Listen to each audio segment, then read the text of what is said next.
folks, I'm a bad audio engineer, and I didn't realize Jodie's audio was coming through her laptop mic for the first little bit of this episode. It will get beautiful and crisp and clear like a quarter of the way through. So it's not bad. It's totally fine at the beginning.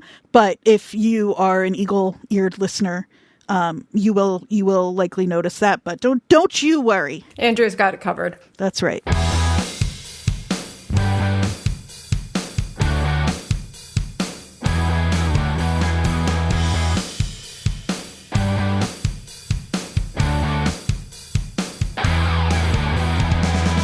You're listening to The Watchers, a show where two women from opposite ends of New Jersey talk about TV and movies that remind us that maybe the night shift isn't so bad in the ER.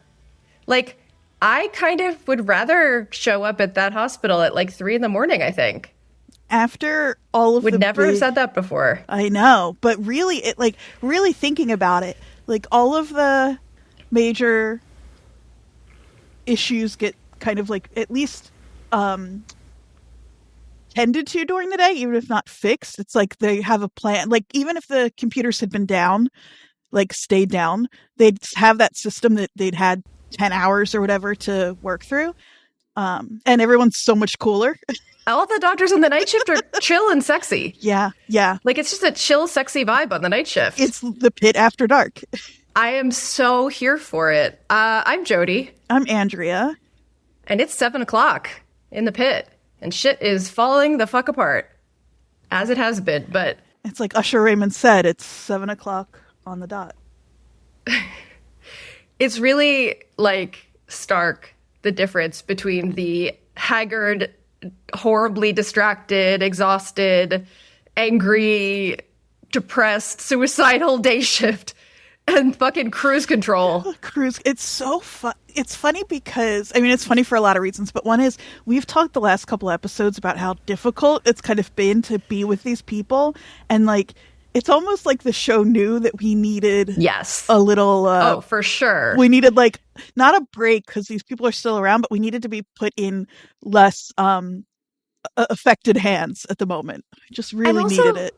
It really puts into perspective how fucked up everyone is on the day shift, because the night shift, it's not like they don't see shit. Right. Yeah. Like, it's the night shift. Yeah. Like, theoretically, it's supposed to be crazier. But, like, they're all pretty well adjusted, it seems like. So it seems. Welcome to Luke Tenney of Shrinking and Abbott Elementary. 2 shows I haven't watched, but everybody tells me I will love. I will get to them eventually. Yeah. I have 2 hours left until I have to... until I might have to go on my own motorcycle vision quest if I don't find something to hold me over until next year. And so those 2 are actually on my potential list already. They're great. I watched the first couple seasons of Abbott. I loved it. It's great. Quinta Brunson is incredible. The whole cast is great.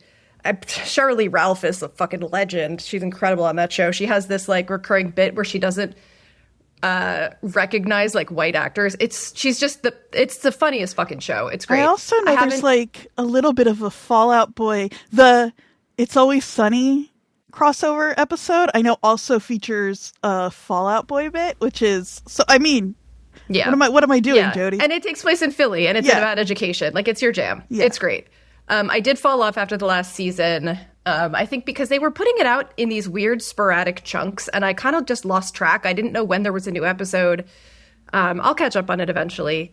Shrinking is one of those shows where, like, it's so heartfelt that sometimes I can't watch it because it's so sincere. It's like a Ted Lasso vibe. I was going to say, that's why I've been avoiding Ted Lasso this whole time. Yeah, but it's cute, though, and Jessica Williams is great in it. And Luke Tenney, who is playing Crus Control. He winked. I know. He winked at Abbott, and I went, oh! Like, I really was like... Yeah. I, like, blushed. Yeah. He really caught me by surprise. I read an interview with Luke Tenney, and he said that he threw that in, and they were like, yeah, that's his vibe. Like, the whole vibe with Crus is that he is, like, really good at his job, pretty unflappable, kind of guy everyone wants to have around. Like, there's no big secret that he's going to be, like, some horrible asshole. Like, right. he's just a solid great doctor. Yeah, like, and especially when our day shift is so flappable, we need a few who are less flappable. And when Abbott comes back in and talks to Dr. Shen and says, like, oh, who's our like, upper level or whatever they called it. And Shen says, "Oh, Henderson." And Abbott's like, "Oh, cool. Like, if Abbott's psyched to see you there, I am too." And calling it Crus Control is such a, like, that also, I mean, obviously that's his last name, so they'd probably say that anyway. But, like, you're in good hands if somebody has earned the nickname Crus Control. Like, yeah, sit back, just let it go. That one ski jump patient who we don't even really need to bother talking about because it was 5 seconds of a thing. The main note I had on that interaction was just like, if Dr. Crus said to me, "Let's get you out of here and get you home," I would know I was going home. That's right. I would just feel so comfortable. I've got all these crazy people running around, like, making my life scary and stressful. And then Abbott and Crus and Shen come in as this trio of just, like, chillness. I love it. I know you and me and the rest of the internet is speculating about a night shift spinoff. I would even be fine with a split shift. I would be, if we could, however we want to do it, start the night shift. Like, I would be totally fine with that. We talked about the 2 attendings thing last week, and, like, I since then have read that it's even common in really busy city ERs to have more than 2, to have like 3 or 4 attendings on a shift if it's one of those, like, big city emergency rooms. Oh yeah, right. Like, not necessarily for the instance, but like kind of what's staggering, more staggered, but at the same time always having more than one. Right, yeah. So which feels like that common seems like sense. It should make sense. I want to talk about, before we get too far into it, the Supriya Ganesh news. Yeah. Before we kind of roll into talking about her arc, I think it might make more sense. They've announced she's leaving. She's not back for season 3. Yeah. And they conveniently paired that news with the news that Aisha Harris will be coming on as main cast as Dr. Ellis to kind of soften the blow. Yeah, spoonful of sugar. Yeah. Which, I mean, doesn't make it better, but it did help, I'll admit. It did help. More Dr. Ellis is going to be fine with me. It is funny to see people on the internet trying to mystery box reality, too. I think because of Dr. Collins leaving under less than ideal circumstances and sort of like outside of the show reasons. But it really does seem like, and we just talked about it last week, if the show is as committed to being as realistic as possible, people are going to leave. Yeah. I mean, there's a lot of sort of like Deus Ex Machina stuff they would have to do to keep all of the same people. I mean, we talked about this last week, too. The time jump for the next season could be a month away, right? It doesn't have to be another year or another 10 months. But, it is uncommon that, not uncommon, but the only way that any of the residents would stay around is if one of them got hired at the place as an attending. They'd all have to get hired. Right. And apparently, usually that's not the way. Like, you go onto a new place so you can kind of like lay your own ground or whatever. Right. It's like how they say you shouldn't go to grad school at the same school you did undergrad. Like, you really want to spread it out. Are we adding her to the list of possible people that Robbie is a red herring for? Yes, I think so. Where I have a list of like who I'm concerned about, right? And so right now the top 3 are Santos, Mohan, and Robbie. Yeah, agreed. We'll get into more of her as we go. So, okay, so I think that's everything outside of the show. Let's get back in. We do. So there's a couple things. We have some new people that we'll talk about as we go through, but we definitely got introduced to a small but new cast of characters, right? So we have Luke Tenney as Crus. We have Sophia Hasmick as Nasli, new character that I immediately loved. And Jeffrey Owens, Elvin from The Cosby Show, as the doctor that Robbie's trying to bully into treating his friend Duke. And I knew him I know him better. I watched The Cosby Show as a kid, but like... you're younger. Yeah. He's in an episode of Mythic Quest that is... it's a standalone episode, and it's one of the best. I love it so much. I've watched it a handful of times. It's called A Dark Quiet Death. And yeah, that's what I knew him from. Yeah, he was on like almost 200 episodes of The Cosby Show. And like as an 80s kid, like Cosby Show Into a Different World, like... I just started rewatching A Different World on Netflix, and I realized that it's on there because they're rebooting it. Oh. With almost the entire same cast. No. Pretending that season 1 didn't happen. Lisa Bonet won't be back because Lisa Bonet won't be back, but everyone else is pretty much coming back. Yeah, Cree Summer, Dawn, I almost said Ellis. I can't remember her last name. Dawn Lewis. So, yeah. But anyway, so Netflix kind of had that on the front page. So I was rewatching A Different World. It was one of my favorite shows when I was growing up. I really did not understand at the time that this was weird, but I really wanted to go to Hillman College. Well, the first season had Marissa Tomei in it, and she's like white appearing. And not that you can't go to a HBCU as a white person, you can. Right. But it was like, this is what college is like. This is great. Yeah. It sounds great to me. I want to go. That show and Cosby Show and a couple of others that are right around that time, I was like, I watched them, but I was just too young to have formed solid attachments. Attachments. Yeah, I've like vague. So. Yeah. No, I loved the Cosby Show. Obviously, fuck that guy. But scandal noted. Yeah, scandal noted.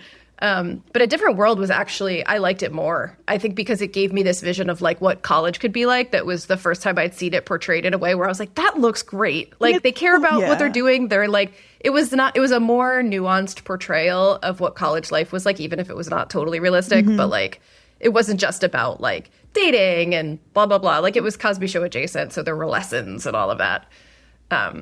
Anyway, all that to say, Jeffrey Owens, Luke Tenney, Sophia Hasmek, welcome to the show.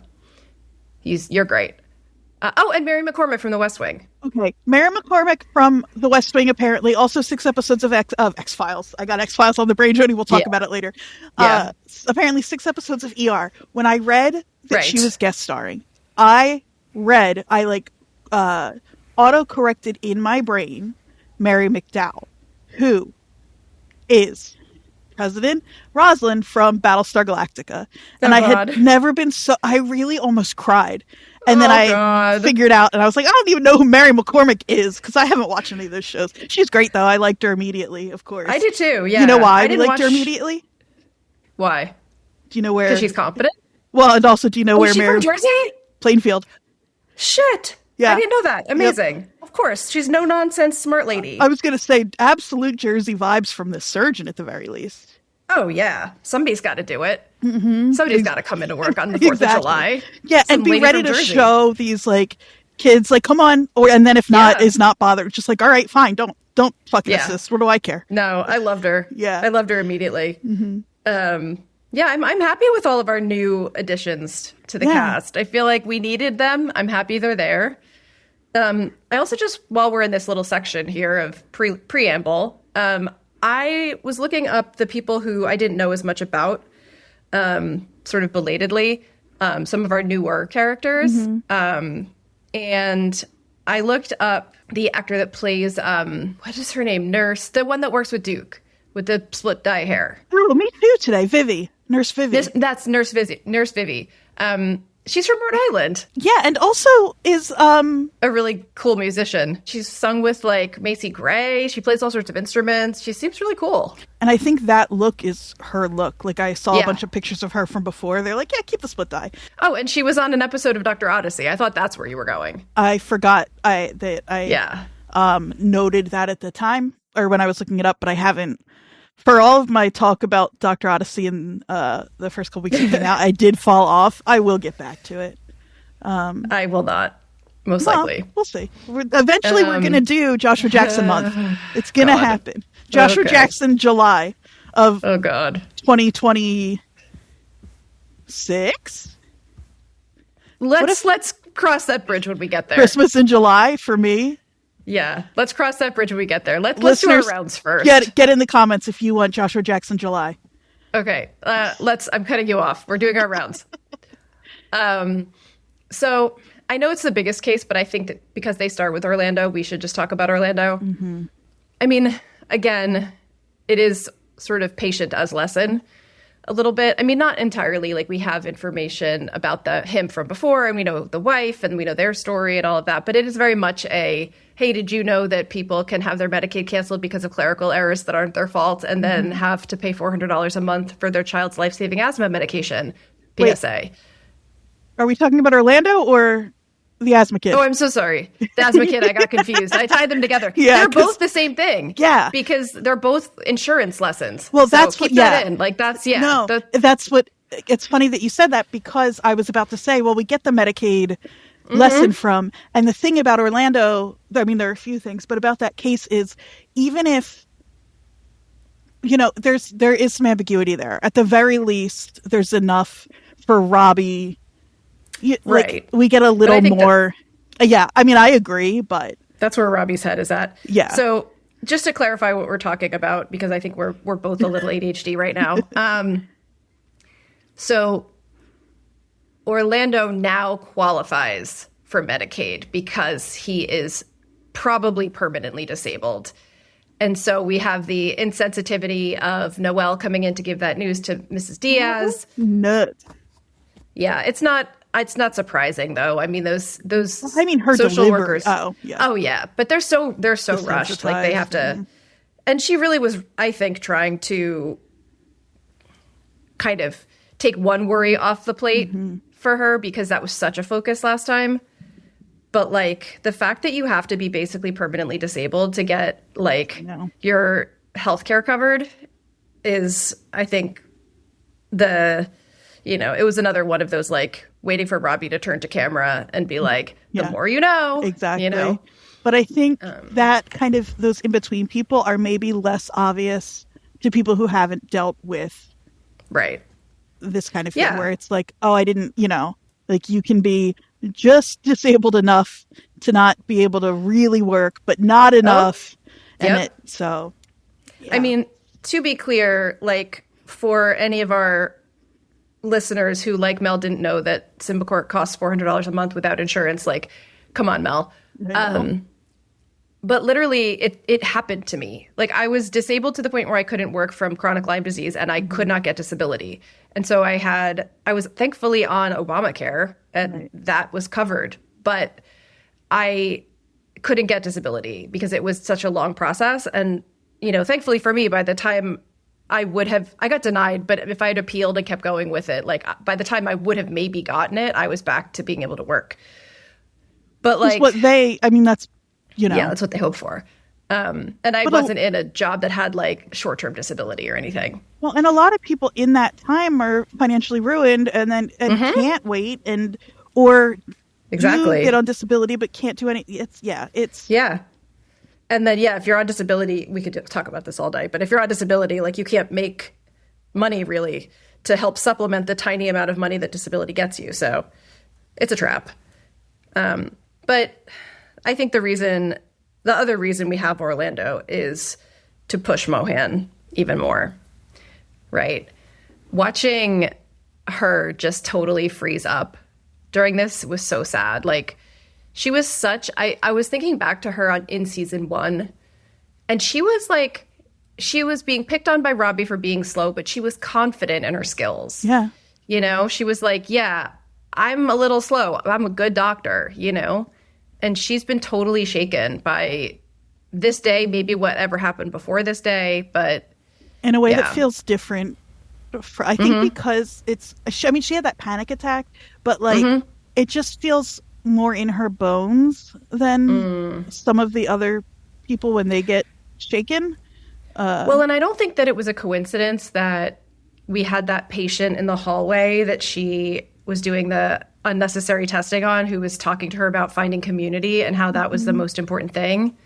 Like, we don't really see her hanging out with the doctors or the nurses in like a chummy way, really. Yeah, and they don't seem to like be her buddies in the way they are for each other. Yeah, and I was just going to say, like, we don't really get to see anybody outside to know it, but we do get little shorthands, or not even shorthands, but we do know, like, Mel and Langdon and Santos and Whitaker and Robbie and Dana and Mateo and Giovati. Like, they all have, like, and who does well, and her, the entire episode is her getting phone calls from her mom that she's not answering. She does at one point talk to McKay about how she feels like she's missed the window for her dying eggs. Like, she doesn't have a boyfriend, her mom's driving her nuts. She's never like seen in community at work. So and we all read into the Abbott thing because it was, a little fun too. But like, he's another one where like, that's not a real. It's not the same thing that anybody else has. It's like at most it's a flirtation. Mm-hmm. It's not like a real support system. Right. And maybe all of this is a red herring, and we don't have to. It turns out that like everybody makes it out of this season unscathed, or everybody's scathed. Yeah, they're all scathed. Yeah, but you know what I really, mean. Really scathed. But yes, it could just be that she goes back to Jersey and she applies for something to do with geriatrics, because even though Robbie, quickest way to get me to not do a thing that I'm good at is for someone like Robbie to say it that way. But it could just be that, or like you and I have been saying, I'm kind of watching for everybody that Robbie's the big distraction, and that's sort of the point. For everything is Robbie's so in his own head that even he's missing it, and we could be too. So exactly. All I was just going to quickly add was that the doctors of Reddit have told me that even if she goes into geriatrics, she's in her 3rd or 4th year of residency. Like she's doing ER regardless. Like you wouldn't change to like primary care geriatrics at this point. Like she would be specializing in like geriatrics in the ER.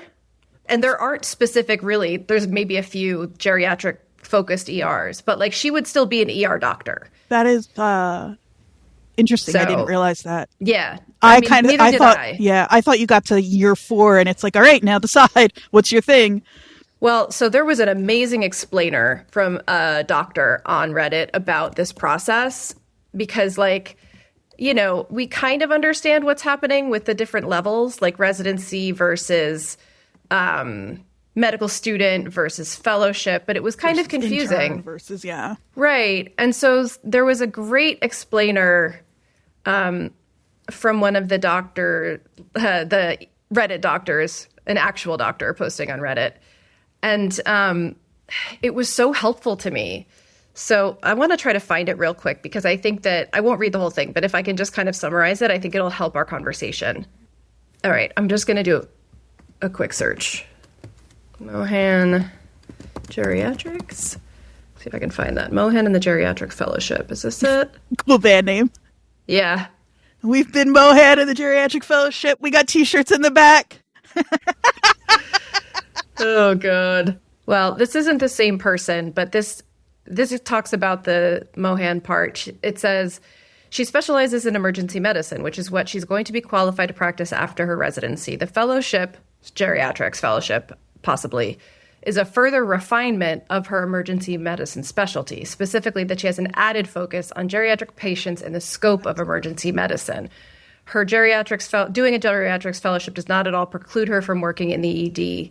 She can't just up and switch specialties without having to redo any part of her residencies. That's why Robbie's comment to her about psych last year were so out of pocket, because he told her that as a third-year resident. If Samira wanted to do family medicine, she'd still have to spend time doing a residency for that specialty. She can't just do her specialty board certification in EM, finish her residency, and decide to hop into family medicine or psych.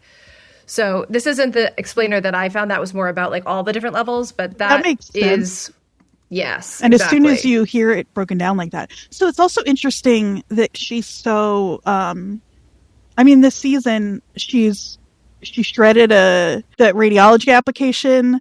She was thinking about, it was ultrasound, I think. Or ultrasound fellow. Like she's kind of all over the place. So that's interesting too, which maybe says something about, and I don't mean cut out or not, because like you said, last season she was confident, we could see where she was going, but that maybe, I don't know, you can be good at something and still have it not be for you.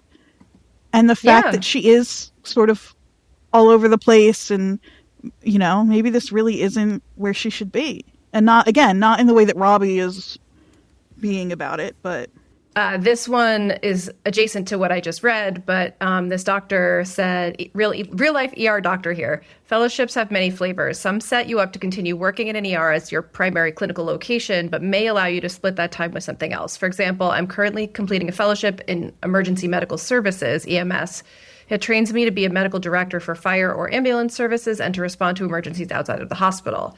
Next year, I'll spend about 50% of my paid time as a regular ER doctor and 50% of my time as a medical director. Fellowships that may lead to similar balance would be clinical, informatics, or toxicology. Other fellowships might allow you to leave the ER entirely, such as palliative care, sports medicine, geriatrics, or addiction medicine, though most people who do these fellowships still decide to work in the ER. So, and then this is the last bit. There are still others that give you a deeper skill set to use in the ER, such as an ultrasound fellowship. That makes sense. So, yeah. It's complicated, but if I can find that like really brief explainer, I will share it because it was really useful. Yeah, check the notes because we'll link to it if Jodie finds it. Yeah. And also, I believe I remember that she had already accepted a position in New Jersey and was trying to pivot at the last minute because of her mom. I don't totally remember, but I believe you. Yeah, I think that was the case. So maybe she just leaves the hospital and decides to go home. Right. You know, maybe the doctors are nicer there. Like as much as I want to have lots of like people of color and women and really strong women on this show, I also don't want to watch a woman of color be berated by a white man for the rest of my life. Like if this was a real place, I would be like, yeah, get the fuck out of here. Like, don't work with him anymore. Either go to the night shift or leave. Like, even though it's his problem, like, take care of yourself. Like, your skills can be used elsewhere. The other thing that this patient gives us is possibly the first spark of Javadi's interest in neuro. Yeah. Robbie doesn't want her to end up in dermatology. I went back and forth. I know a lot of stuff here because we loved when her dad was like, I want to introduce you to because, you know, and we have been really encouraging of her, like, and there's nothing wrong with dermatology. Also, work-life balance is nice. All of these things are true. Also, Robbie is always in everybody's business. All of that, though, is Robbie is the attending in the CR, and part of his job is to, like, help his, like, ER be as strong as it can be. And if he sees something in Javadi where he wants her to be part of that team, he's going to encourage that. And that is still part of his job. If he had said that to her last season, we would have been all aflutter about Robbie, like, seeing... I think I reacted the same way you did because he had just kind of been pushing Mohan when clearly she was not in a place to be pushed. And it felt a little bullying to me because Javadi was legitimately like, I am exhausted. And there is something to be said for not drilling into someone's brain when it's the end of a 12-hour shift that has been like one of the more chaotic days. Yeah. Can I tell you something though? What? Well, that tool didn't seem that hard to use.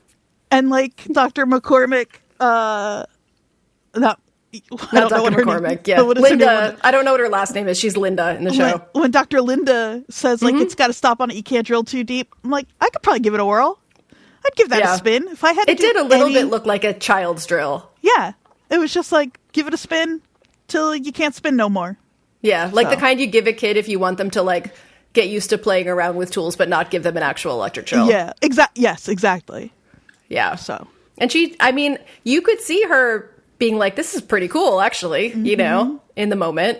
And again, watching a doctor who is not damaged as overtly as the rest of our favorite doctors are, teach her in that moment, you know, like when she does it correctly, like making eye contact, being like, really good, great job. Like, you know, you can see it working on Javadi.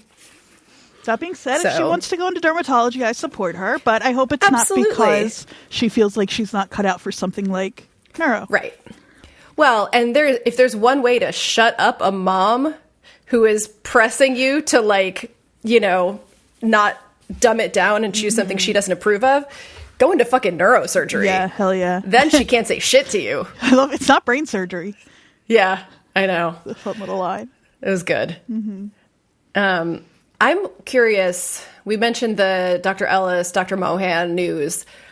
Dr. Ellis and Dr. Mohan interacted a lot more in this episode, like noticeably so, with Ellis sort of pushing Mohan to like answer questions. And it was interesting to see them kind of like put together in these scenes more when the same episode that news came out, You know, like I'm wondering if there's going to be some way that they end up being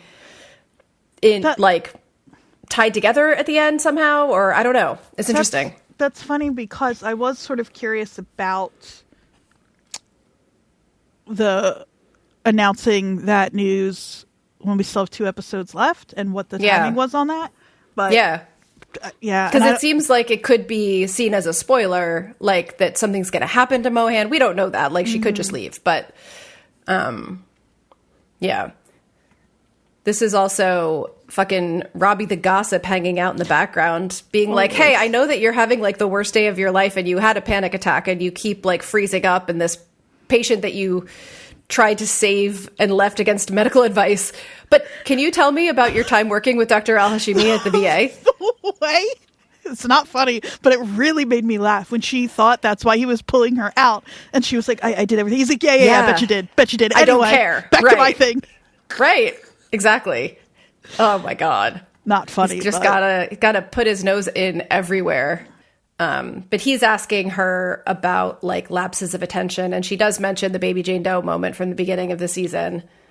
So, well, yeah, we'll cover that a bit more at the end, but it does pop up here in the Orlando case.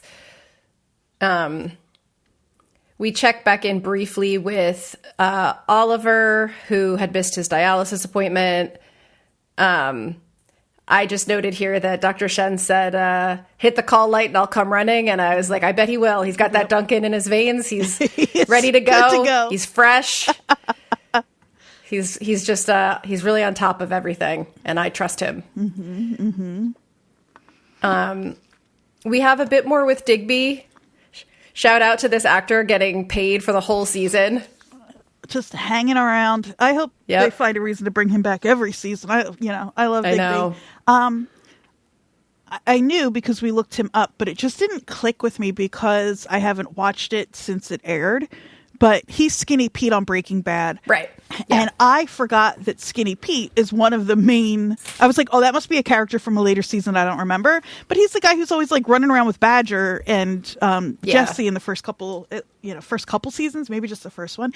He looks so different to me. Totally and different. He's 20 years older almost at this point. Oh my God. Is one thing, and the other thing is makeup bonkers. And everything, but it did not click with me. Today I ended up this morning watching a best Badger and Skinny Pete scenes montage, and I was like, "Aw, yeah, love that guy." So I was kind of mixed on this. Like, I heard people complain that like, oh, we didn't need that scene. I think we did. I understand why they did it. Right? It's like Dana is having this complete breakdown around her. She needs a moment of humanity. Mm-hmm. She's got a teaching moment with her nurse intern that she can use to kind of give Emma a break from the chaos and give herself a break and do something nice for someone. And especially because the other two big training moments Dana had with her this shift were getting a super dead body traumatic. Ready and then the sexual assault victim. So it's like, give them this. Yeah, and the whole absolutely. Season has been about treating Digby with humanity we've sort of complained about them kind of babying the homeless man and infantilizing him, and then I was like, it's hard not to. This episode I was like, that's what I was gonna say. This is the thing that rubbed me a little bit the wrong way about this. Like, it is realistic in the fact that there are plenty of people who are unhoused because of mental illness and are in situations that people who that don't have those mental illnesses are like, I don't understand. Like, if he has a house and a daughter, why does he just go there? Blah, blah, blah. And when she asks, where do you live? And he says, wherever I want. That was, to me, a touch, very gently touching on the fact that a lot of people that are unhoused are in need of mental health care and are not accessing it, and have families who know, and know where they are. I live very close to Kensington, which is one of the fentanyl opiate. It's really, really sad, kind of places in the States, and in the different neighborhood Facebook groups that I'm in, it is so often, it's going to make me cry. Parents and siblings posting being like, oh, I went to visit my brother. I didn't find him this week. Where they're checking in on these people. And for a variety of reasons. Yeah, I mean, you can't, unless someone is a danger to themselves or others, you cannot force them into treatment. Right. And it takes a lot to and it can be seen as pretty cruel to force someone into treatment, right. to the person who's, So I think that what rubbed me the wrong way about it was just the fact that, they hinted at that, but it was more about, oh, look at these great nurses giving this kindness to this poor homeless man, right? Yeah. As opposed to talking more. We learned a little bit more about Digby's situation, but not enough, I think, that it could kind of do the explainer thing that the Pitt likes to do, where it's actually XYZ is maybe, is not that uncommon. Right. Well, and then especially all of that paired with Emma saying your family's not even going to recognize you, which is a saying that's not, and then Digby taking that literally. It's another example of he's homeless and he's got some mental health stuff. He's not He's not an infant. He's very clearly not a baby. Right. And then that little moment where Tamarian is who's the new guy? And oh, I know. He doesn't look that different. No, he does not. Yeah, I know. I felt like it was unnecessarily infantilizing a bit, and also if we're going to get little drops of information about Digby, and maybe we'll find out more. Maybe they're leading up to something in the last 2 episodes. He's been around this whole time. We keep thinking that maybe he's just this fixture in the ER, but typically when they have somebody around here and there for a whole season, it does pay off somehow. Right. So I'm wondering if there'll be some sort of payoff, but although it feels a little bit like they think this is the payoff. So they could always go either way. It could go either way.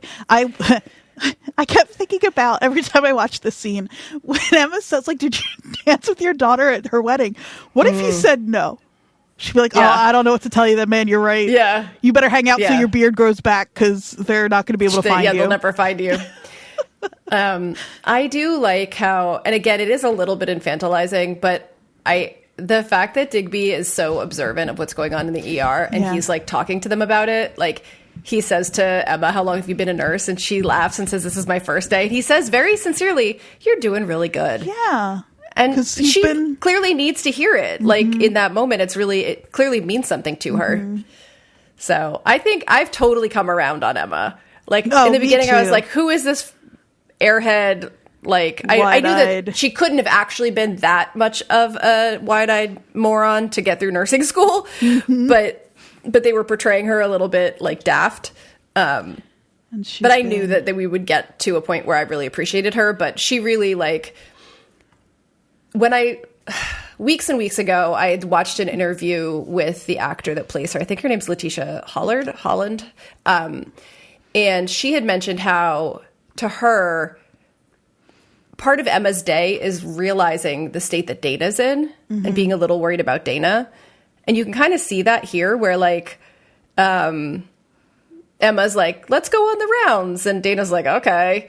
And she's we can always smile. We're not, the guards that can't have an expression on their faces or whatever. She's in much better shape for someone who counseled a sexual assault patient or was part of that and was attacked by a patient.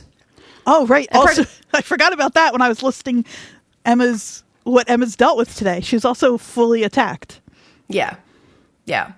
And you can see that, at the end of their shift, we'll talk about Ogilvie, but Ogilvie is I don't know if I belong here. And I think Emma thinks, no, maybe I do definitely belong here. I can do this. There are two there are two very cool moments toward the end. And the one is when she says, oh, it wasn't that bad about their day being crazy. And she means it. You can tell that she's I think she feels it was that bad and I made it through and therefore it's not that bad, that kind of thing where it's well, I made it through this day. I'll be back tomorrow. She didn't kill a man though. Correct. So yes, that is a difference. Yeah. But her with her little pink or purple backpack saying goodbye to Perla was the cutest thing. And that they hug goodbye. You really do, I guess, get to know each other.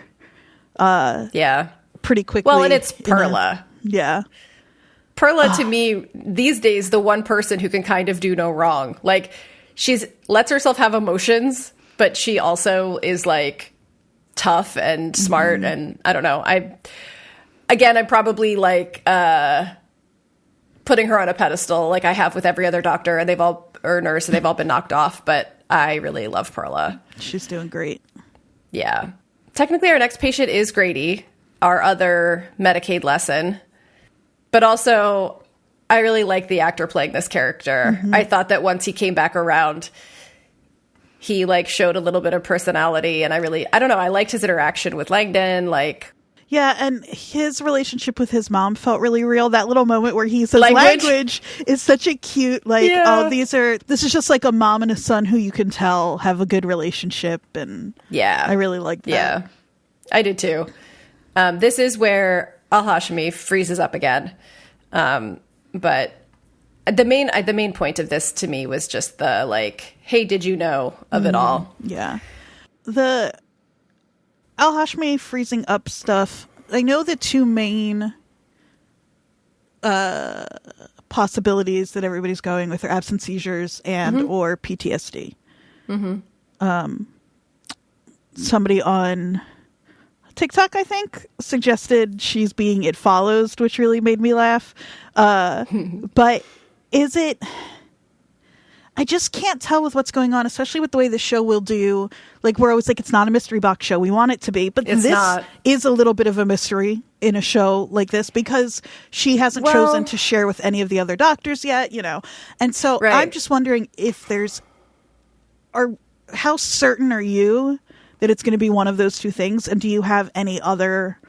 No, I don't know enough neurologically to speculate. No, and nor do I. But because this is not a mystery box show, which has been repeatedly mentioned this season in interviews by Noah Wiley, that people are watching this in a way that is not the way it is intended.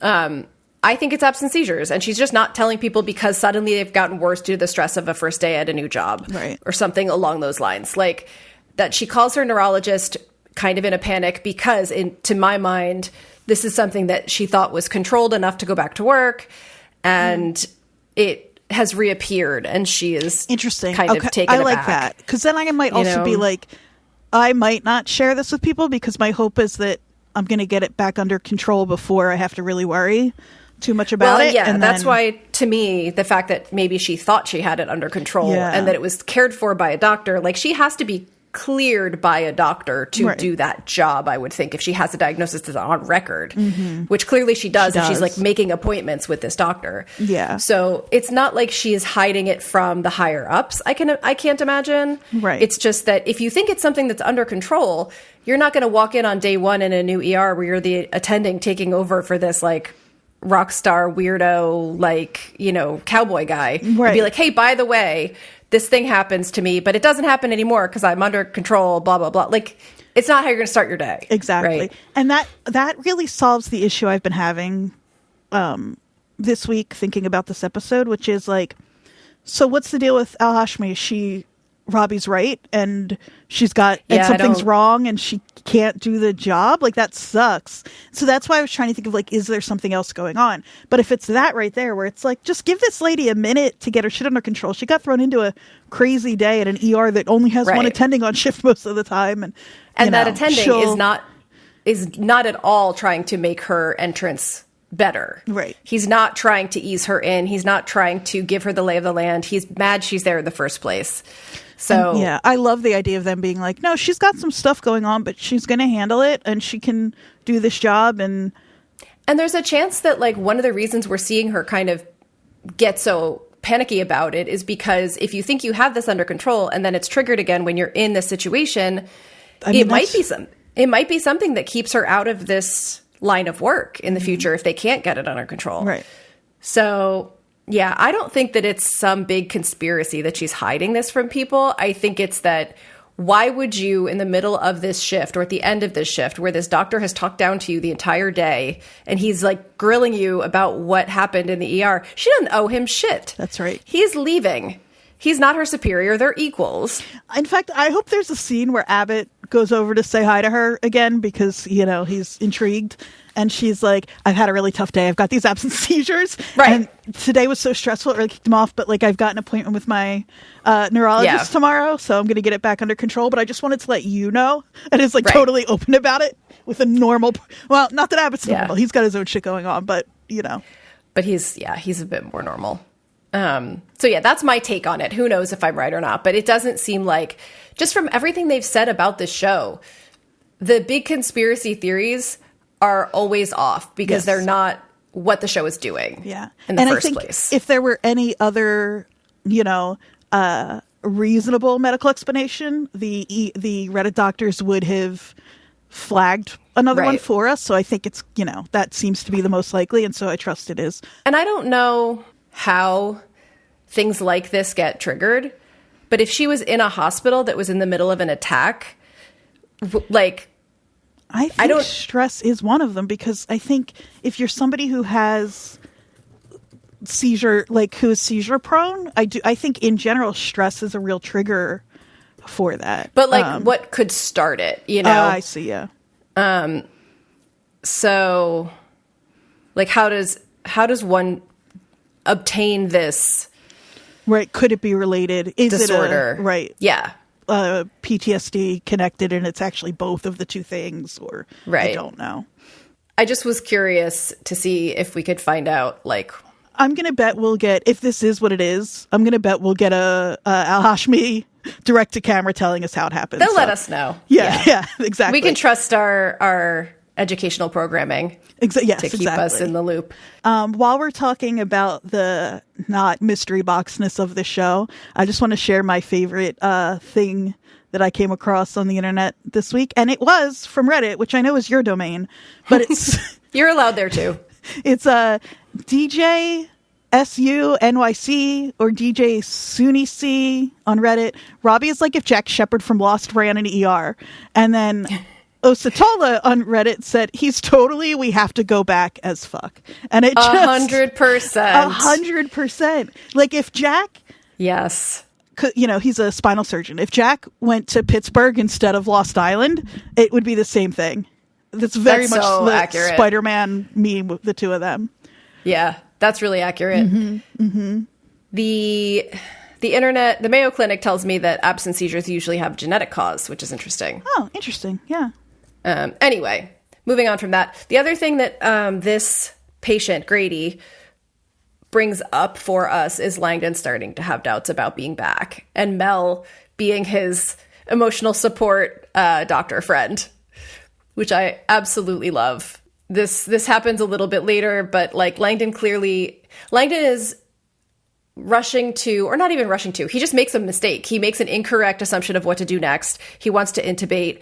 Turns out it's a collapsed lung that can be reinflated by sticking your finger in someone's side, which I don't really want to think about. I gotta tell you, not that I want to deal with a collapsed lung, but I'll bet that relief of... Oh, yeah.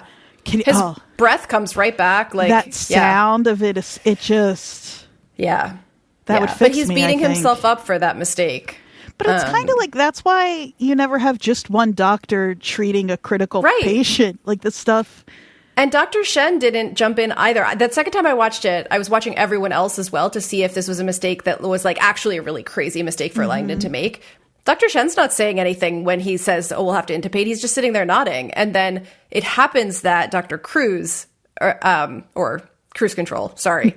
Yeah, how dare you. Is listening to the lungs at that moment and realizes it. So Mel's right. She says you would have figured it out, and he probably would have. And she makes him laugh at the end with one of the cutest moments I've ever seen. She says, with Robbie gone, I really don't want you to leave either. That which does not kill me makes me stronger. And he says, wow, Nietzsche. And she says, yeah, Nietzsche, not Kelly Clarkson. I love her. She's so good. And that little moment, she gets a little giggle out of Langdon, and it turns her whole day around. Yeah. It's really good. The other thing I appreciated about this patient is that Dr. Shen has not had a lot of comedic moments this episode. He's around a lot, but when he walks into the patient's room afterwards, after the kid's been treated, and he says, "Oh, is there a patient in here? Because everyone in this room looks extremely healthy to me." I was like, Dr. Shen. I love that because I love anything like that where he's got jokes. He's got jokes, and that's one that he pulls out all the time. Absolutely. Dana had a really good one where I was like, oh, if Dana were a server, or like the line where she's like, holy smokes, thought this was Tom Cruise for a minute in here. Just like, it's so Northeast. I loved it. So Dana. So like, yeah, they've all got their little like back pocket. Yeah. The more we can have little moments like that, the more it makes the other stuff bearable. So he doesn't have a lot to do this episode other than hang out and look competent. But he is really disappointed that there's no cake. And I related to that so hard. He says, I need some cake. I need some cake. And you know what? I get it. It's not just, I was hoping there'd be cake. It's, I need it. He needed some cake. And I need the cake too. I get it. I am with Dr. Shen on that. Like, when you think you're coming into work and there's going to be like a little break in the day with like some cake and a little bit of a celebration, and then you find out there isn't, that's a bummer. That's a real bummer. Yeah. Yeah.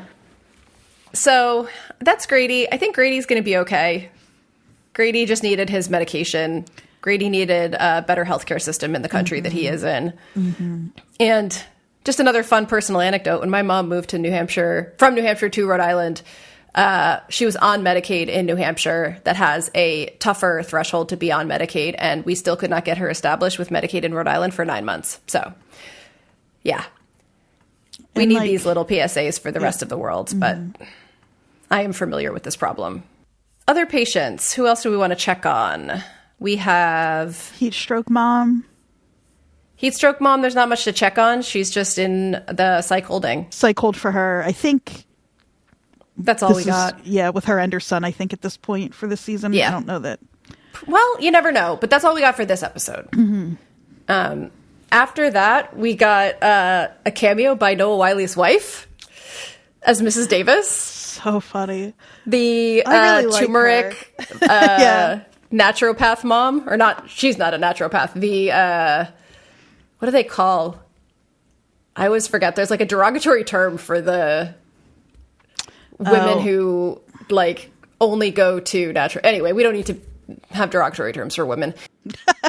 But this is a sort of like one of the ones they love to throw in that's a little bit more fun, not as critical, and a nice chance for like someone to have a moment. And for this one, it's Santos. She's good with the weird cases because she's like on Reddit probably and TikTok and Instagram and like watching what she refers to these absolute idiots are doing. Take the compliment. McKay was like, went from being like, yeah, really cool job figuring that out, to being like, whoa, you're real toxic right now. I'm going to walk away. Her face is so like, all right. Well, okay then. Yeah. Yeah. Because, like, she's trying to make her have a little empathy. She says, like, oh, well, she's in pretty bad shape. Like, if things get worse, she could need a liver transplant. And Santos is like, yeah, because she's a fucking idiot. Yep. It's like, okay, I'm going to take a walk. Santos has one of the best lines of the season, of the show, of the anytime, which is when she says, like, it's a little bit PSA too. She's like, she was trying to be healthy. And Santos says, yeah, taking advice from fools. And then McKay says, turmeric is recommended by a lot of doctors. And then Santos looks down the barrel of the camera and she says, then ask your doctor for the dose or check someplace reputable. And she says, like the CDC. Oh, right. I forgot. It's a medical toxic waste site. Which is like... Yeah. I thought you were going to talk about her recommendation that McKay try sleep maxing. I'm this close, Jodie. Jodie, I might become a sleep maxer.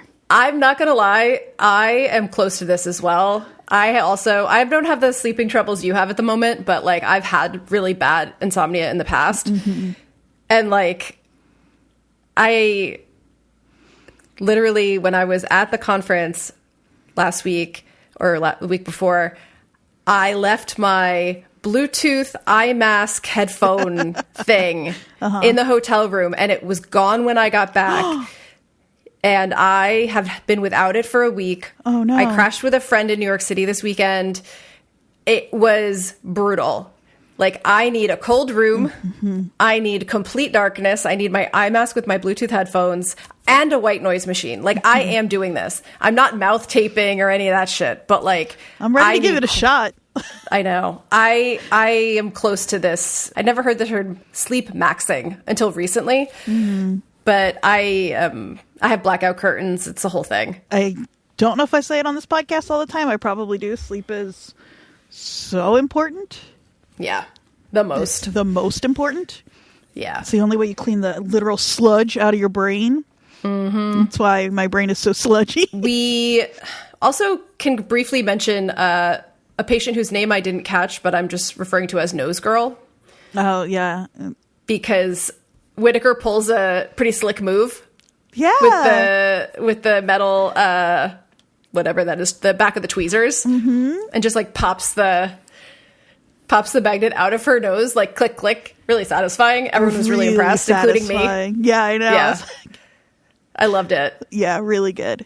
Also, such a young person thing to just do. There, 1,000,000% that could have been me today. I mean, today. Like, it might not have occurred to me that magnets are so strong. Like, yeah. I don't think that could have been me, but you never know. I definitely, when I was younger, I would do lots of dumb shit. Mm-hmm. But yeah, I just thought it was a nice moment for Whittaker to be a little bit of a show off.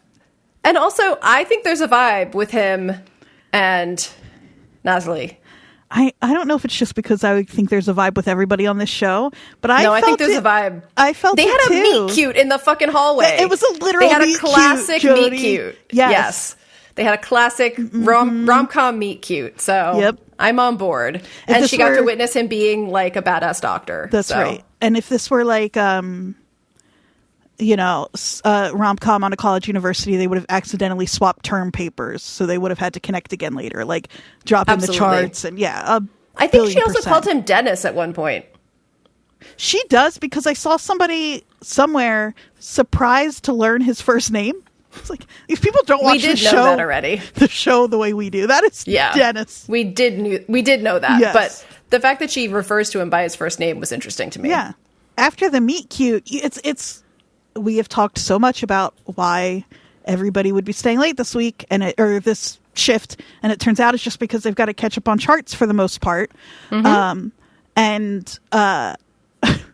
There's like this weird focus on the paper shredder jamming, which is like, listen, if you've worked in an office, it's paper the fax shredders machine jam, from a few weeks ago. I think so too, but there's like a close up on it where I was like, those things have a safe, you can't shred your fingers in a paper shredder, but it's giving it like a little Final Destination vibe of that close up.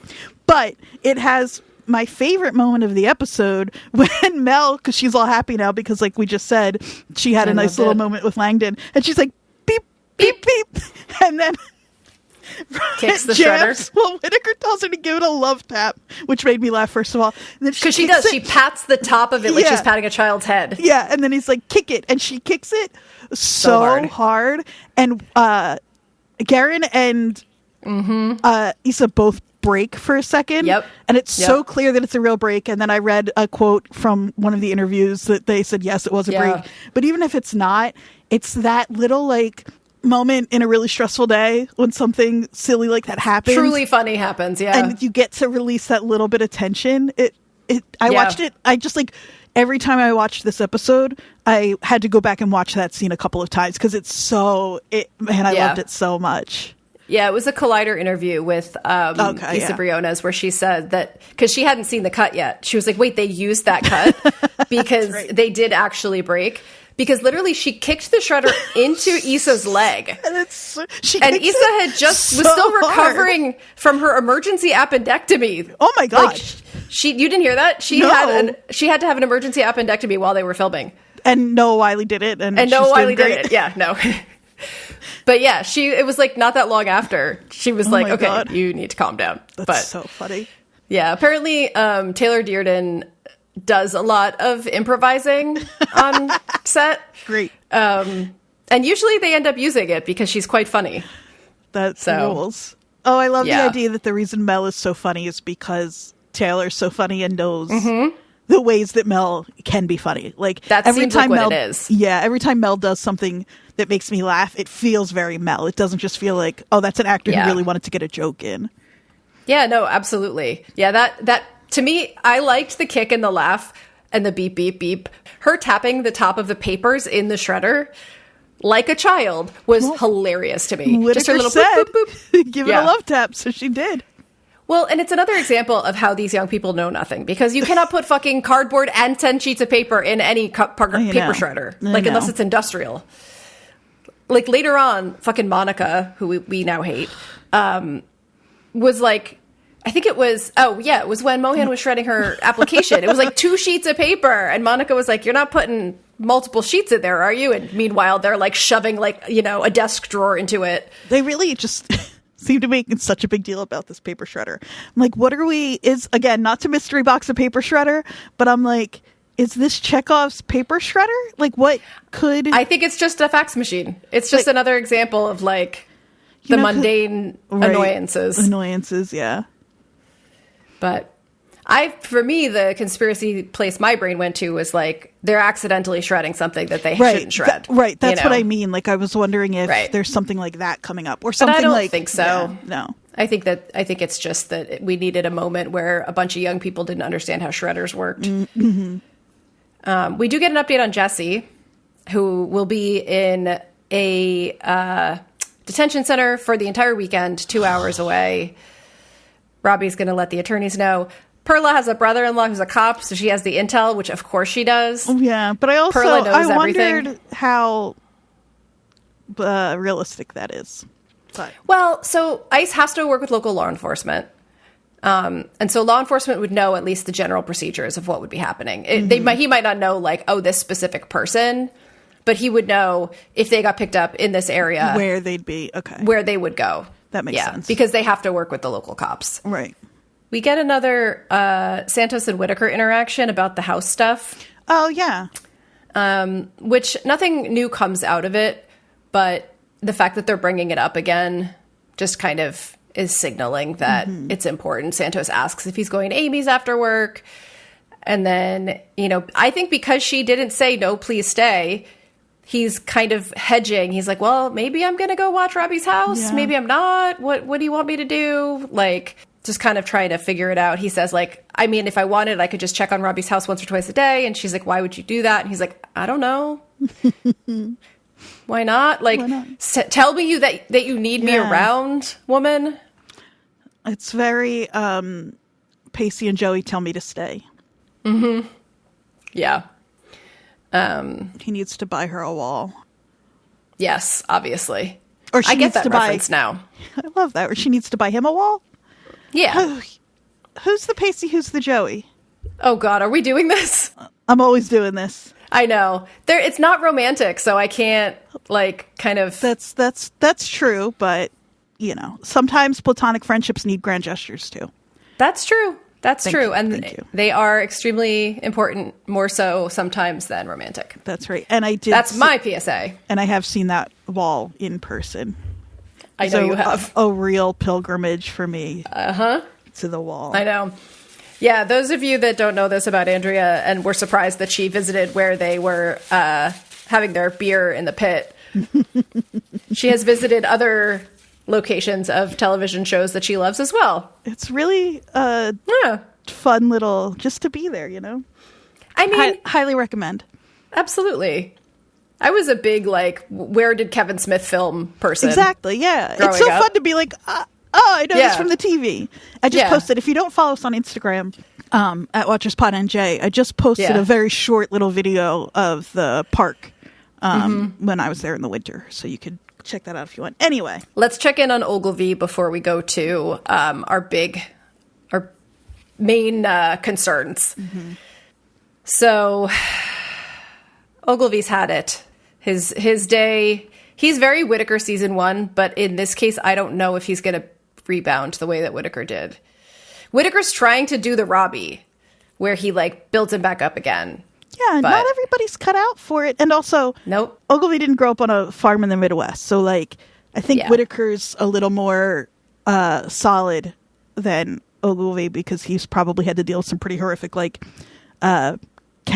traumatic cow births and stuff. Cow deaths and stuff. Yeah. So yeah, Ogilvie's got a English teacher dad. It's a little different. Yeah, I know. I will say that, like, we talked in the beginning about how it's going to take a lot for us to come around on this not on the actor, on this character. And like, I feel bad for him in the way that you feel bad for someone who has like had to deal with reality and never had to before. You know, it's got to be hard, and also like, oh, you poor thing. It's hard for everyone, right? Yeah. So, but I will say that the actor Lucas Iverson, I think Lucas is his first name, did a great job in this episode. Like, he's a good TV crier. Yeah, like he really looked like he'd been crying for hours. He's got the actor has a little Connor Story-ness to me. Oh, I called him a low-rent Connor Story earlier in the season. Oh my God, that's right, you did. Yeah, but, I feel bad about it, but I also did. I'm not going to deny that. So funny, because I didn't even mean in terms of like how they look necessarily, more so like his face on screen when he's in character is so different than any interview I've seen. The two of them have there's something softer and kinder in their actual face in a way that is like, I know the Pitt is full of really great face actors, and heated rivalry, the same with the two leads in that show, but it is like, I don't know. There's just like something remarkable about how the two of them can kind of switch it up. Well, and his affect is totally different. Exactly. Like, yeah. You know, I agree. I think he's doing a great job. I do wonder if we're going to see him again, because he's going home, and, you know, we're not coming back to the Pit until who knows when. Yeah, you know, I wouldn't be surprised. I think there's going to be a couple people that were like brief arc characters, and then the ones that'll stick around. Which I think is really cool for the show. One, because it makes sense, but two, because it gives us a chance to like meet new people and to bring in cool guest stars and to rotate. Yeah. Like, I think that's really exciting. And also, like, they did enough with his character to make him compelling this season, but there's no real, like, I don't know, what else do we need to know about Ogilvie right now? Yeah, I know. I'm not sure, like, where they would take him. As opposed to, you know, like Mohan or Whitaker or any of the people. We've had more time with them, you know, and like we've gotten to know them more outside of, even though we don't see them outside, but we've kind of gotten to know more about not their outside lives, but just their psychology. And, you know. And I think by this point in season 1, we had already gotten much further for all of them than we have with Ogilvie in season 2. Maybe. Yeah, I guess so. It's hard to remember, like, what is the text and what is just, like, looking back with love on these people that we have such attachment to. That's a good point. Why don't we use Duke to go into sort of our wrap-up of what's going on with Robbie and Dana. So Duke finally gets his CT, and... Not great, but better than I was expecting. Right. Because it could have been like a terminal type of cancer or something. Yeah. But it's a ticking time bomb in his chest, which is perfect for Robbie, who is a ticking fucking time bomb already. Yep. And so Robbie tries to use his pull to get Duke admitted to the doctor. And I will say, so again, Reddit doctors, if this isn't true, this is not my fault. But the Reddit doctors tell me that in the real world, if an attending was trying to pull that, it would work. That doctor would be like, yep, let's do it. I'm kind of fine with that. I was surprised that he didn't say, like, yeah, let's do it right now. Maybe the holiday weekend thing, but... I see a lot of people complaining about the, like, VIP stuff. And I'm kind of like, I don't know, these people have a really hard job. And if one of the perks is that their loved ones get preferential treatment, I don't know why I'm kind of okay with that, but I am. It's like I don't know if I am or not, but like I just thought it was interesting that this doctor is not allowing that with Robbie. Yeah. Yeah. I don't know. I'm sure that it's not, again, it's not a conspiracy show, but part of me is like, maybe Robbie just pissed this dude off with like his demands and like constantly asking for favors or something. Robbie doesn't try to like like he doesn't explode at this guy, which I could have seen him doing.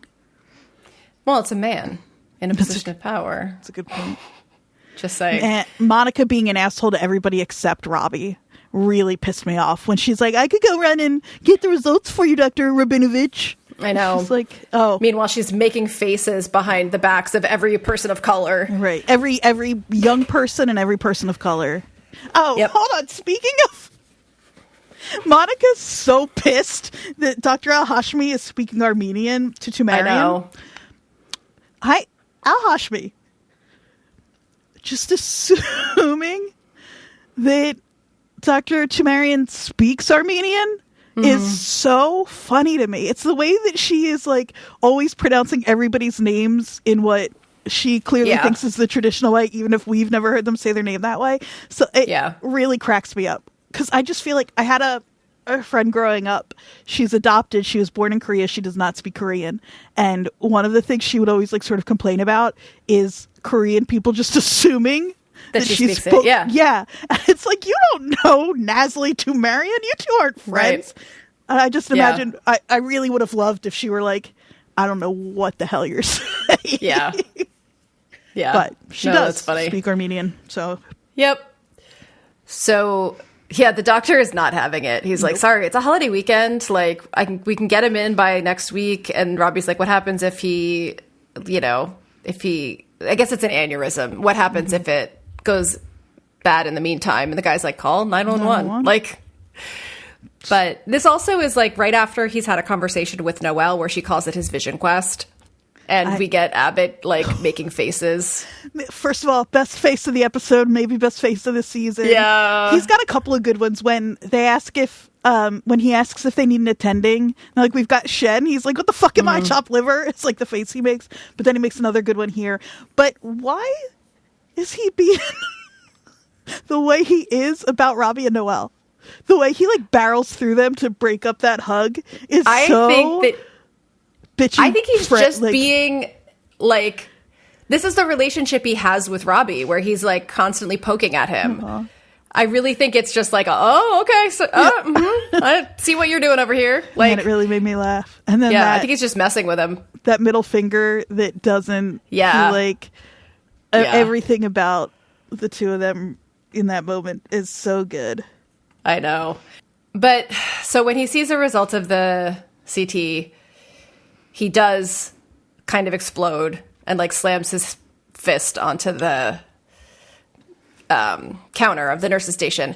And this is either before or after he's like speculating about the suicidality of Mr. Cruz while his wife is walking out. Mr. Like, he's just like unhinged right now. Mr. Diaz, sorry. And then I texted you because she's like, oh, Mrs. Diaz, to let him know that she's there. Yeah. Suddenly, Dana's got a problem with people sharing patient information out in the open. Miss Potassium violation. Yeah. Yeah. Do as I do, not as I say with these two. But yeah, this is when the big kind of like... it's not the big because they've had a few of them, but it's like the last... Yeah. Yeah, it's the last scene of the episode, and it's basically where we get the statement from Robbie that, like, Dana and other people have been saying, like, you keep seeming like you're going to kill yourself. Mm-hmm. And he's like, I'm not going to kill myself. And they're like, but you seem like you're going to. And he's like, but I'm not going to. And now he finally is like, but I'm, he basically says, even though he doesn't, like... Because basically, and Dana, to her credit, she's not just like mad at him to be mad at him. She's like listing off the shit he's done. She's like, you're shaming Samira and McKay. And she says, he says they both need to be called out for unacceptable behavior, which I would argue about that. But she says, yeah, well, you do that in private. Mm-hmm. Same place you share your thoughts about a patient's possible suicide. And slamming stuff, please sign out all that shit that's bugging you and get out of here.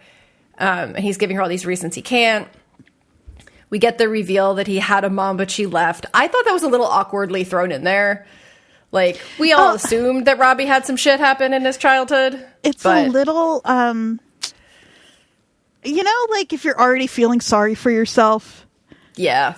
you can and like you want other people to, I don't know. He's like trying to hurt her by revealing this thing about himself that he knows she'll react to. Is what it felt like to me. Especially because she didn't know. It's clearly something he never talks about. So it's a little bit of like, I bet he's been walking around telling himself the story of like, oh, the stuff's going on. I don't even know my mom. There's this baby. Like, he's just like, right. So I think, not the most graceful it's ever they could have done it, but I think I could see why it sort of makes sense that he did it there. Because then he like walks it back. He's like who cares? And it's like, well, you brought it up, man. I don't know what to tell you. Exactly. He starts listing all the reasons he can't leave, right?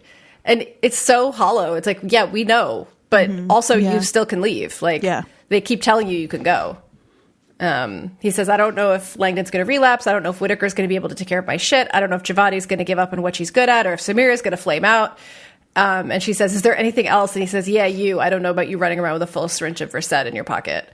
I'm worried about the people that I care about. Yeah. No, he's not. But it's not his. He's not God. It's not his responsibility. That's exactly right. Like these are his friends, yes, but like they're all adults. Those are all reasonable concerns, and they are people that he cares about, and he can't fix any of those things on. Like, at least not on his own. Especially when he won't look at himself. Yes. Like, he's not God. He's not responsible for them. And he's doing that thing where, like, you're fucked up, so you're focusing on everyone else's problems. And, like, kind of making their lives worse by interfering. Because you don't want to look at your own shit. Exactly. Yeah. And she says, we'll all manage until you come back. We always do. And he says, yeah, what if I don't come back? And he's got the Noah Wyle blinking face. And, like, he walks away with the blinking face, and then we see the focus shifts to Dana, and we see her looking devastated. And I think it is the sort of, like, she's been poking at this all day, but I think she was probably like, maybe I'm overreacting, like, maybe I'm seeing things that aren't there, maybe it's just typical Robbie shit. And I think this is where she realizes that it's not, that it's really bad. Yeah. This show's so good because nothing either of them says in this conversation is news to any of us. And I still felt so equally devastated to hear him say it out loud at the end there. Even though if it's mentionable, it's manageable. It's the first time he's really, I mean, he says it as a joke to Whitaker that we knew wasn't a joke. But this is the first time where he said it that plainly. Like he said it to Whitaker, like a haha, like you'll get my apartment. And this was like a very serious, like, admission. Yeah. What I love about the Pitt, many things. One of them is that often the next episode will pick up 2 seconds later. And what I hope what happens next is Dana being like, hey, fucking get back here. Like, where you go? We got to talk about what you just said. Cause that was crazy. Yeah. What you just said was nuts. So we'll see. Yeah. Did you watch the previews? I did for the first time. Okay. What we should do is, like, we can either talk about them off the pod or give a spoiler warning right at the end. Let's give a spoiler warning because I do have one thing. Okay. Not before we get into that, not related to the previews. I have two little questions, and I've already forgotten both of them that I wanted to ask you about the end of this episode. Oh, one is we started talking about it earlier in the episode, and I don't remember if I set it up to edit it out or not. So I don't know why I'm telling the listeners that, but a handful of psych holds over the last 2 seasons.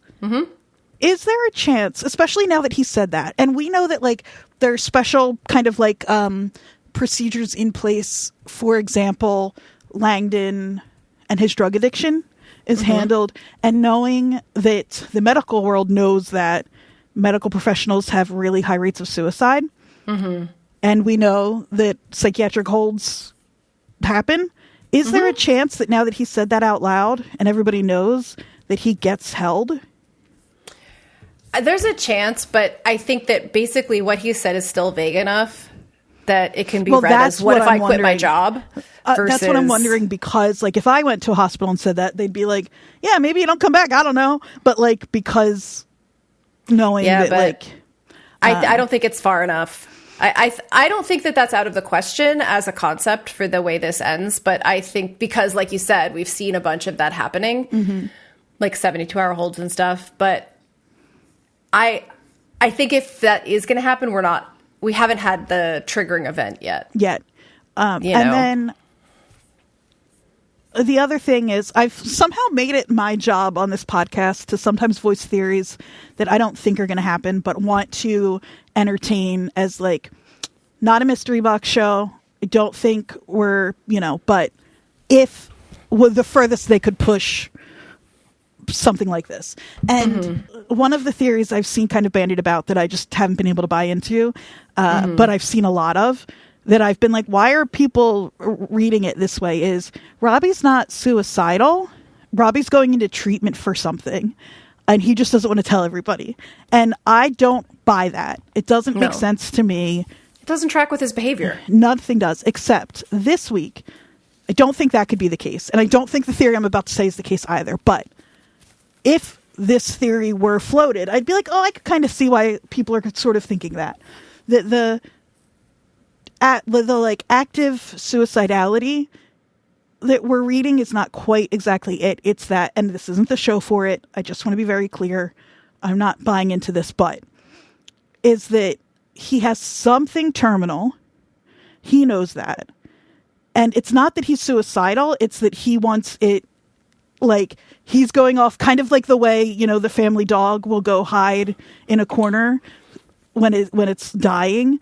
Again, I don't think it's the case, but what happened in this episode that made me think like, oh, I guess there's a universe where a show like this could get away with something like that, is it's why he's so intent on helping Duke and wanting Duke to live, because he knows he can't save himself.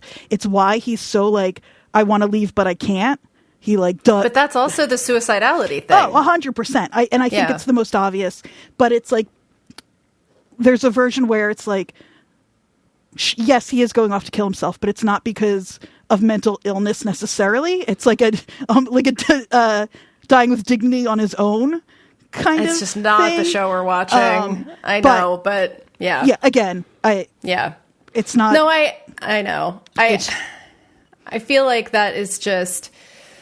I get wanting to read deeper behind that. I'm not saying that's what you're doing. I think generally speaking, right. like what you're talking about, but like every interview with Noah Wyle is like, this show is to talk about the stress that hospital workers are under, yes, and what it's doing to them, and that's what it's doing to him, right? And so, I think that just. His behavior does not track with someone with a terminal illness that is like leaving. Like it tracks with someone who's having a fucking breakdown and is trying to tie up loose ends because he's about to go leave, quote unquote. On kill yourself rock or smash your head rock or whatever. Yeah. Dana calls it. Smash your head and rock. Exactly. Yeah. If Robbie did have a terminal illness, he 1,000,000% would be one of those annoying people who, I shouldn't say that, people deal with what they deal with however they deal with it. He would be one of those people who would keep it from everybody until the last minute, who would, like I said, like the, family dog, go off and die in a corner and not want to tell anybody. But sure. But that's not. The show hasn't hinted anything to us. No. That Robbie is physically unwell. No. And it's not the kind of show that would just suddenly pull that out of nowhere. And I think people started speculating about that so early in the season in a way where I think I don't know why people weren't seeing the very obvious. Yeah, I don't know. So what I've realized by watching this TV show with a casual watcher this weekend is that we are not casual watchers of this show, and the stuff that seems really obvious to us is not obvious to everyone. And that's not that we're so smart, even though we are. It's that, the reason that things seem so fucking hammered home and obvious to us is because they're trying to make that also show up in the brains of people who are watching casually. Right. So they have to say it more, right? That makes sense. So, because I don't want to be dismissive of the theories of the internet, but in that case, there's just no evidence, for any of it. Right. Yeah, that's really compassionate of you. Not everybody is a professional TV watcher like the two of us, so I get that. I mean, I watched with one of my dearest, oldest friends this weekend, and I was reminded of how much time I've spent watching this show, because she was like, what do you think is going on with, Dr. Al-Hashimi and what's going on there? And I was like, well, she probably has these things called absent seizures. And I started going into this whole thing, and she was like, oh, okay. And I was like, I don't have to tell you all this if you don't want to be you don't want the information. She's like, no, go ahead. And I was like, oh, and I started going into way too much detail. So it's ridiculous. So yeah, I think that just not everybody is watching it multiple times, taking notes and noticing patterns in the way that people who have certain neurodivergence tend to be pattern recognition experts. So I'll just also add that to the end of it. That makes a lot of sense. And you know what? Sometimes people just have fun thinking silly little thoughts, and that's okay, too. And that's great. That's absolutely great. So we're going to talk a little bit about a few other TV things that we're interested in right now, just very briefly. And then we're going to do a section where we talk about stuff that we saw in the preview. But we'll give a spoiler heads up before we do that. So before we get to that, we're going to do that right at the end. So if you don't want to hear those things, you can just turn off the podcast before we start. But I know, Andrea, I'm going to give you the floor for your X-Files monologue. So it's not even a monologue yet. It is short and sweet. But X-Files reboot happening. Ryan Coogler writing and directing. So, number one, great sign. That is, I feel great about that. And we've known for a little while that Scully is going to be, that Danielle Deadwyler is playing Scully, which is great. Yep. We really like her. She's been in a few things that Love her. Have watched. Station 11 is the one that I know her best from. But she's popped up here and there in a few different things that we've covered. She's so good. I really, really she's great. Like her a lot, and I think she's a really cool choice for it. We just found out who our Mulder is. Yeah, this floored me. I'm so excited. Himesh Patel, who I love, also from Station 11, love of my life, Jeevan, leaving Jeevan. I rewatched the first episode of Station 11 this morning while I was puttering around. What a perfect pilot. I know we talked about it here, but he's so good. He's so good, and he's so charming, and it's just like, as soon as I saw that, and also two of them, both from Station 11, but I just think they're a perfect pairing. I've never felt in better hands for something than I feel like I am for this reboot. And Ryan Coogler also doing, just announced, the Animorphs reboot. I did not see that. Why is this man, Coogler, why are you just... He's a busy guy. Well, he's a busy guy with the most formative properties of my childhood. Yeah. And I'm just so happy about that. Obviously, Ryan Coogler, Sinners. I just think like three perfectly positioned people to be taking on this reboot. I cannot wait. That's really exciting. All I have to say about it right now, but... Yeah. Also, he's a Libra, which is a good sign. Also, he's a Libra. Yeah. Awesome. I like, as we have discussed, I did not watch the X-Files. I had a lot of friends obsessed with it. I'm not anti-X-Files. I loved the lore of it that reached me, made me feel like I would have liked it. It just seemed like a thing that I got in. It was too late for me to get into it and too overwhelming to get into. It's a lot of show.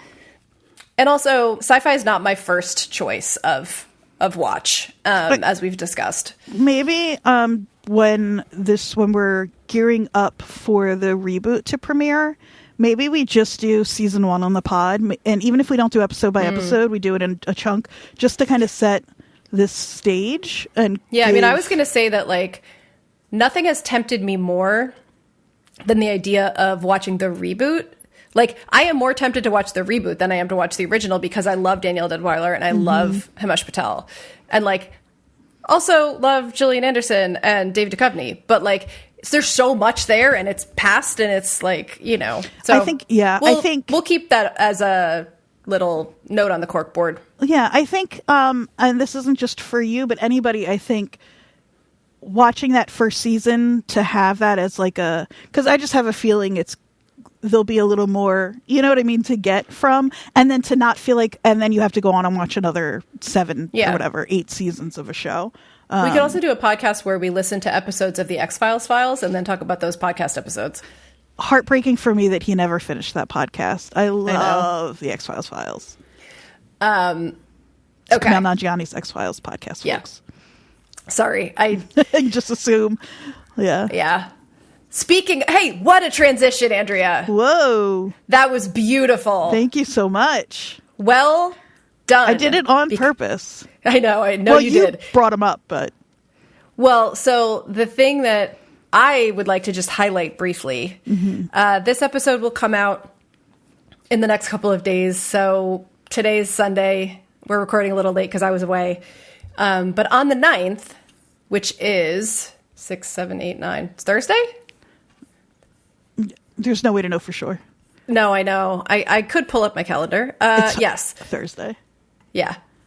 So on Thursday of this week, the 9th, same night as the next episode of The Pitt. So, but I don't think it's going to be exactly the same time. And if it is, you'll just have to do a little back-to-back. You can watch The Pitt, get a little bit unnerved and scared and depressed for your loved people, and then you can go watch... I'm tearing up. The series premiere of Taskmaster, season 22? Are we on 22 now? I think we are. They go so fast. They grow up so quickly. Taskmaster 21, sorry. 22 is they've been hinting at the cast. That's why I thought about that. So season 21 of Taskmaster is going to premiere on April 9th. And as we have mentioned in the past, the cast includes one of our favorite people, Kumail Nanjiani. Also, such a funny, weird group of people. Amy Gledhill, Armando Iannucci, Joanna Page, Joel Dommett, and Kumail Nanjiani. The only people I was familiar with beforehand besides Kumail was Armando Iannucci, who is such a strange and interesting pull for them. He's a Scottish writer, director, producer. The main thing that he is known for is creating Veep. Oh, interesting. Yeah. Huh. But he's got this huge background in mostly writing and directing, UK-based comedy and satire things. The main reason he's known in the US is for Veep. That's cool. I didn't realize that. Yeah. But I was so when it's a non-actor / comedian / performer, I'm always a little curious as to what they're going to be like. And pre-season, they do these interviews that are often quite silly with each cast member and Alex Horne. And I watched the interaction. I watched the one with him and Alex Horne this weekend. And I think he's going to be a delight. Oh, good. I think he's really on it. I'm yeah, just very excited for that. I cannot wait. Needing something to soothe the pit that I'm going to be dealing with, and that feels like a good kind of. I just thought of something I would really like to recommend. Okay. It's a podcast that premiered on February 25th of this year. And it's called Jacob Reed and Me. Okay. And it's about this guy named, if you can believe it, Jacob Reed. It's crazy. First of all, it's one of those things where I have had this idea for a podcast that I've been saving for a very long time. And I just... Is it the Groundhog Day one? It's similar. It's the same name podcast that I've been obsessed with doing. And now somebody has done it, and it's already better than I could have done. So I feel like I can put it to bed. Okay. But I do want to put that out there that I have wanted to do a podcast where there are a bunch of Andrea Quinns who have weird, there's a very well-known orchestra conductor. There's a life coach. There's a doctor at Rutgers named Andrea Quinn. And I used to get her emails a lot when I was teaching at Rutgers as well.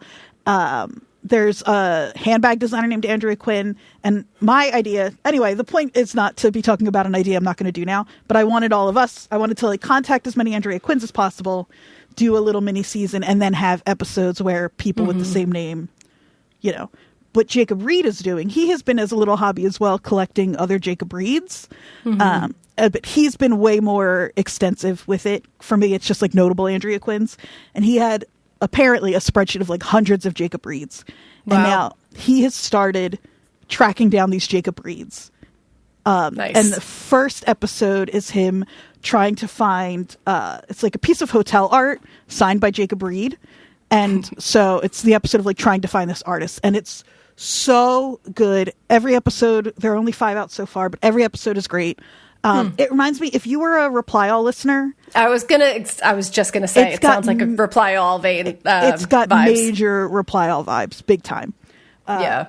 So it's like a little like each episode is kind of like a little mystery, but it's also about identity. And in the ads, they're all like, it's like Jacob Reed Sound. Jacob Reed, like all of the sponsors are also Jacob Reed. Oh my God. That's so good. Funny. It's so good. I love it so much. That's really funny. So highly recommend. I'll link to that. I talked for a really long time about that podcast, but that's everything on my end. Yeah, I think that's everything I've got as well. So is it time? Yeah. So if you don't want to know, if you don't watch the previews and you don't want to know anything at all that might be coming next week, then say goodbye to us now. We'll chat with you next week. You know where to find us. Actually, let's do that first. You can find us at watcherspodnj@gmail if you want to send us an email. You can find us on Instagram and TikTok at watcherspodnj. You can leave us a review on Apple Podcasts. And you can find me on Instagram at Jodie_Mim, JODIE_MIM. And I'm at AQ, Andrea Q.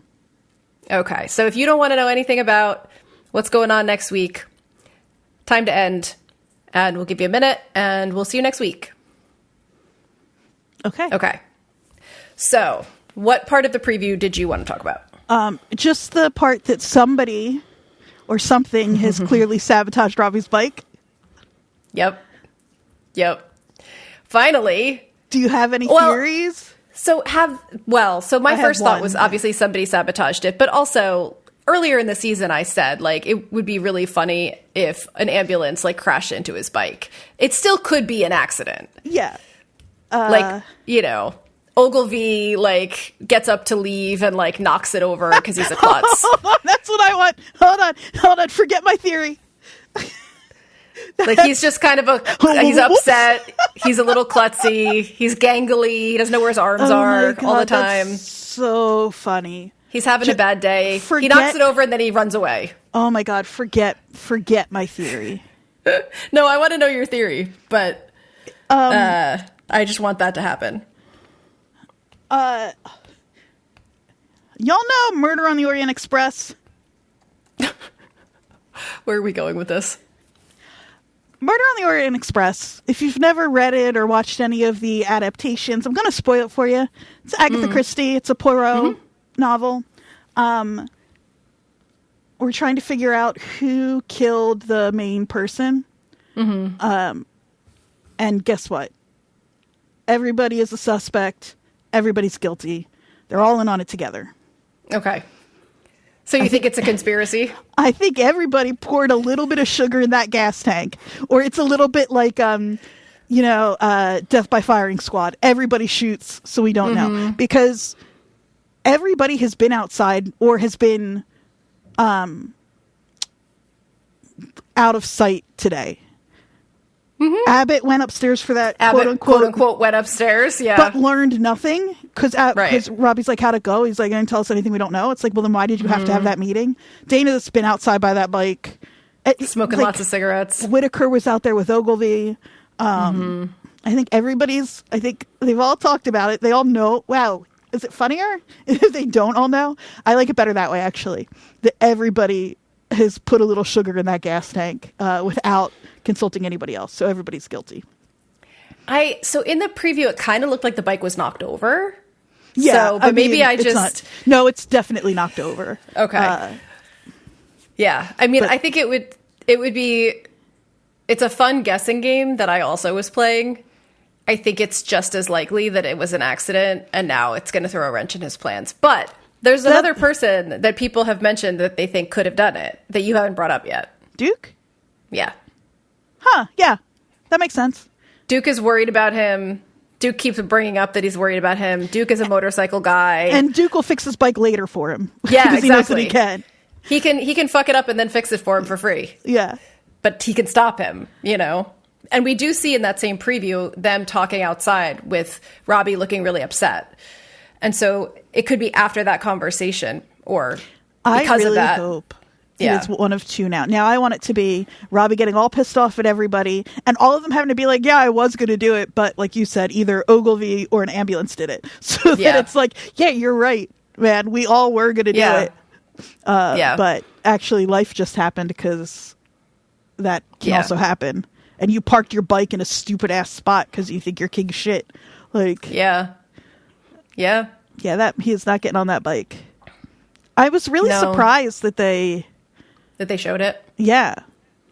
Because it's pretty clear that's what, like, there's no, like on Yellow Jackets really like to trick us where they would show something in a preview that wasn't exactly what you thought it was. Mm-hmm. But like, that's that bike on the ground. I know. And Robbie's not upset. He's not that pissed because someone gently laid his bike down. Right. Yeah, no, totally.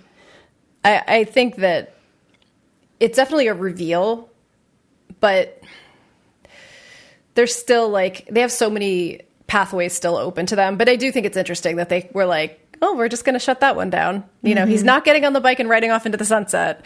He's also not getting on the bike and getting in an accident, most likely. You know? Which again, unless Duke can fix it immediately, which I doubt.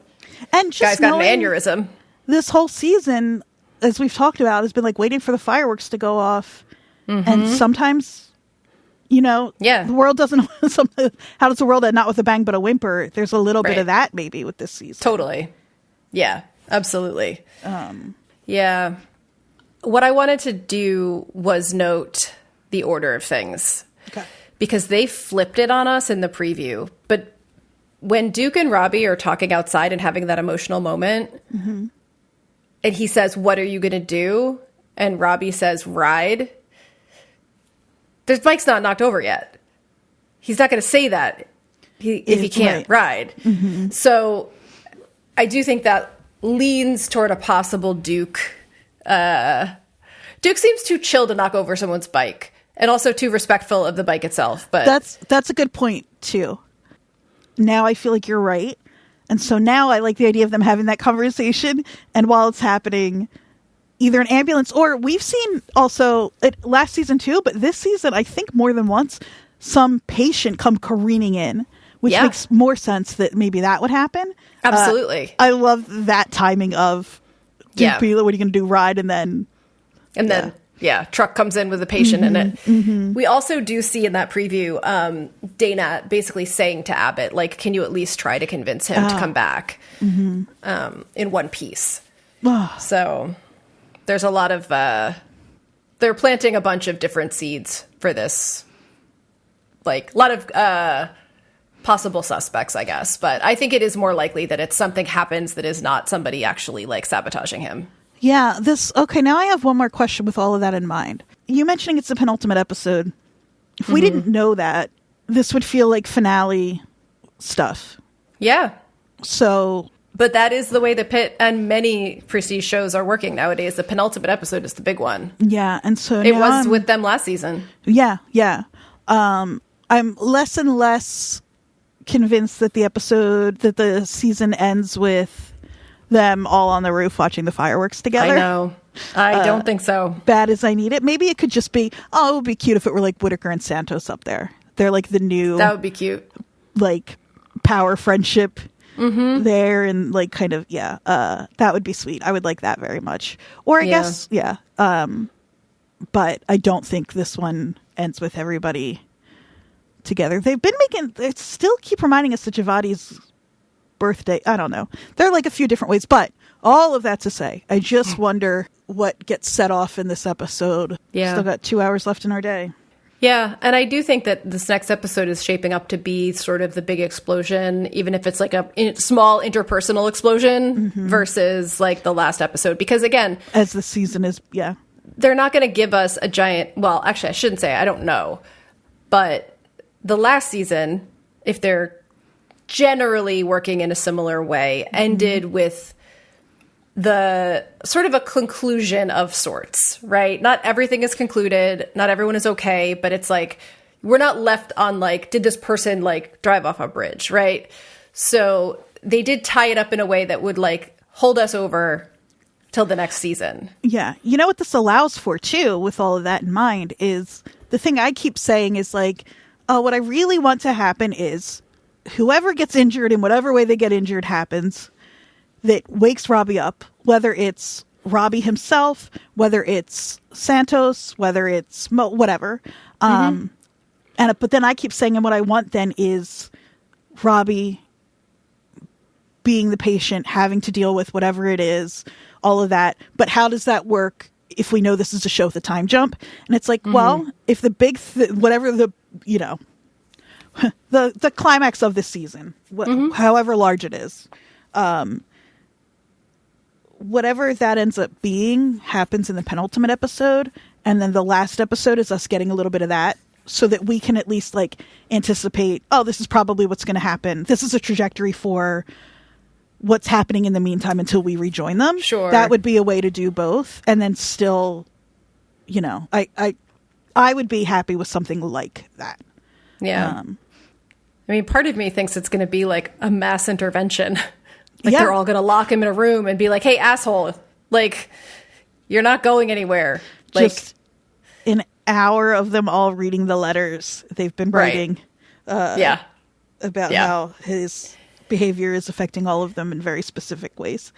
I do still think that there is a decent chance that something happens with Santos because she is sort of his little mini-me. I don't know. There's a couple of really, to me now, really strong possibilities, especially now that we've eliminated the like big obvious one of the bike accident. Robbie gets really hurt. Duke gets really hurt. Like, I mean, Duke could still get really hurt, but Duke has a fucking ticking time bomb in his chest now. So that's kind of takes care of the like Duke as wake up call piece. Right. The stakes there.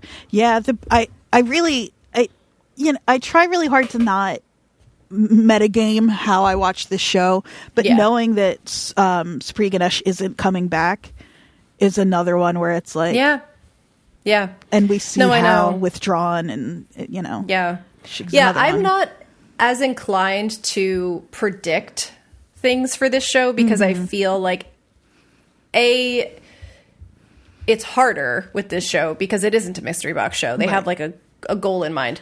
But also, like, it does kind of, in a weird way, take you off track more if you start to try to predict. Yeah. Because it's like, not that type of show. Yeah, it's not a show that's asking you to do it. So then even when you are right, it's like, well, I was right, because the show is taking us on a little journey. It's like holding our hand and bringing us somewhere. And great, we were following along the whole way. Yeah. So that was our little spoiler section. I think I just really wanted to, since you did watch the preview, talk about the motorcycle tip of it all. But we will find out soon enough. We already did our where you can find us sort of plugs. So what else can they do if they want to kill some time before they come back and see us next? Oh, great question. You could bang yourself in the head. Get in the car. And go to New Jersey.